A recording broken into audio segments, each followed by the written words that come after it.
Hey everybody, this is JDGaming back today with another episode of Get Better at Yu-Gi-Oh! So this is going to be part 2 from last week's episode where we talked about the 2-year-old no first turn draw rule. JDGaming, of course, fashionably late to the party as always.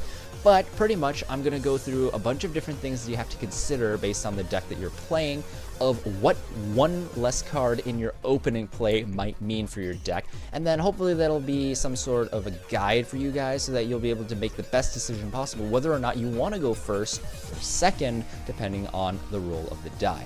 Down in the description box below you can find articles that inspired this, and a particular note I want to point out the one by Jason Grabermeyer. He did an excellent predictive analysis way back when this rule was first announced, back in 2014 I believe it was, so make sure you take a look at that. We'll be addressing some of those points, and then looking back at 2 years of now history, see exactly what the implications of this rule ended up being. Let's do this. As we've discussed in detail last week, one of the most notable changes is when you draw only 5 cards instead of 6 in your opening turn, is that you're going to have a decreased consistency.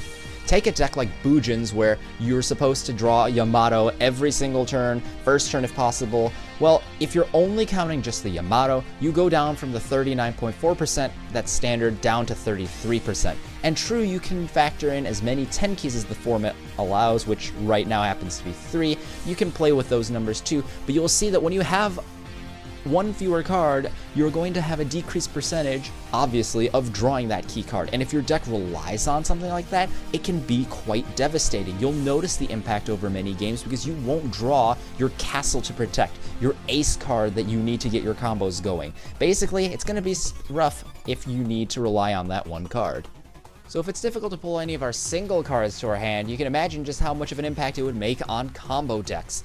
Decks like Plant Synchro, Synchrons, and any other tuner and non-tuner combinations for these lovely synchrocentric decks will face huge problems with their consistency because all of a sudden instead of 3 Lone Fire Blossom and 3 Soul Charge, or I guess now since it's limited, let's consider like Super Solar Nutrient to keep it at 3. It's going to be harder to pull that pair of cards together. It used to be somewhere in the neighborhood of about 9 to 10% that you would end up having the cards necessary to go 3 and 3 and basically just go wombo combo on your opponent, but now all of a sudden that drops to 6%. And although 3 to 4% doesn't seem like a ton of a decrease, you have to realize in 100 games, 3 or 4 times that you would have won almost automatically because of your very powerful combo, you're not winning. You have to fight those games, you have to struggle through those matches where it was almost a given. So you can see the impact does stack up over time.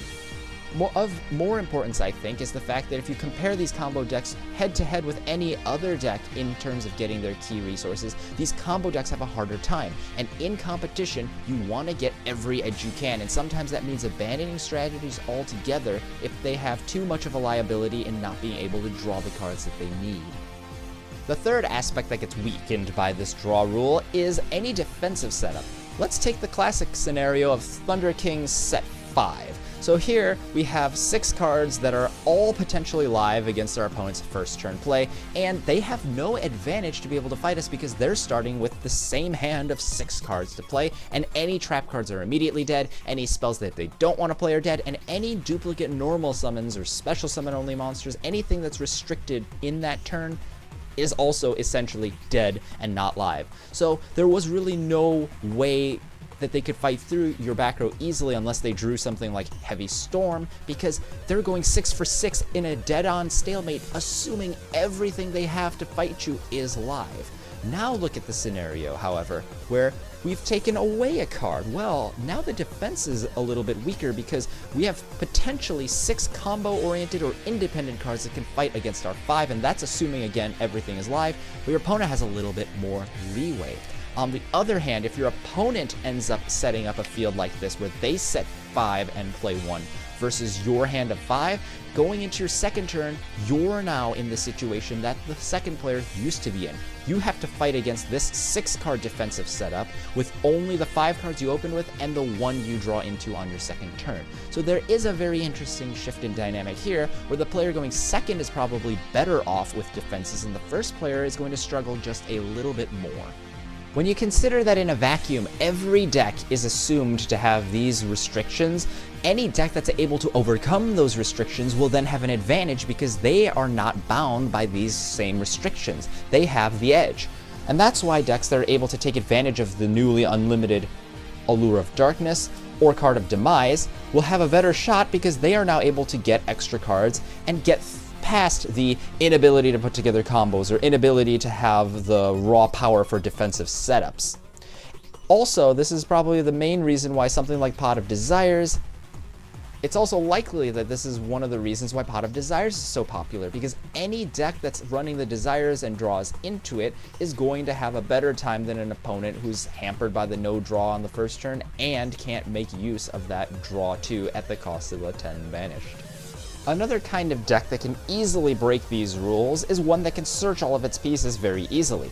Look at Heroes or Metal Foes. They have no problem digging for all of their key pieces, and that also lets them make better use of cards like Pot of Desires because all of a sudden they don't care if they banish 10 random cards. They got all their combo pieces ready to go, so they go past the handicap that's created by the no first turn draw, get their combos all assembled, and once they do that, get 2 free cards to make sure that that setup sticks.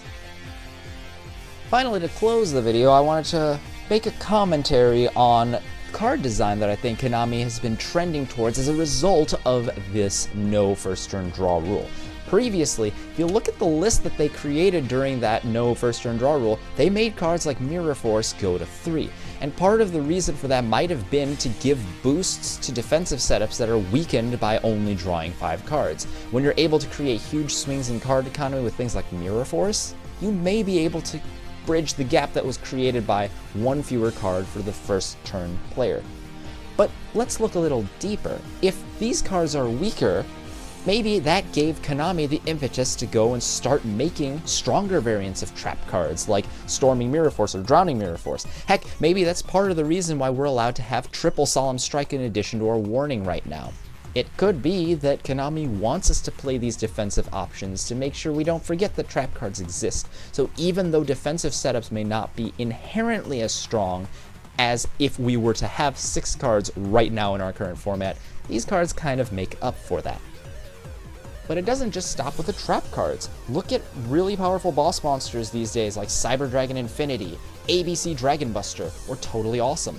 All of these cards have an inherent ability to mess with your opponent's plays, and back in the day, these would have been considered insane. They're just so easy to bring out in a multitude of strategies, and they can really cause your opponent trouble.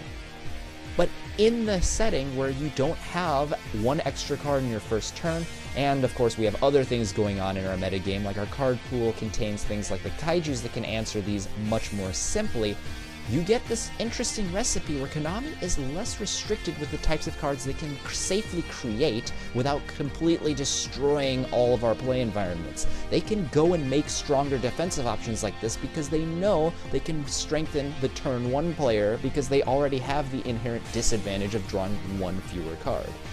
Is this going to be the perfect fix, or has this gotten rid of everything that's sacky or problematic in Yu-Gi-Oh? Definitely not. But it's at least a start. And although there are those random instances where we do see that a person's lucky draw or insane setup just destroys the other person, we're at least seeing that the decrease in draw has made decks shift more towards either super defensive decks, very combo-centric decks, or ones that basically have the ability to draw as many cards as possible. That's the end of the video. If you enjoyed, please like it so we can share it with as many other people who may enjoy it as well. If you want to see more of this series, you can click the annotation you see on the right, or if you just want to see the last video I did, click the annotation on the left. And if you really liked what you saw today, then I invite you to check out the channel icon in the middle to subscribe to JDGaming for more weekly videos. Thanks guys, this is JDGaming, hope you guys enjoyed, and I'll see you guys next time.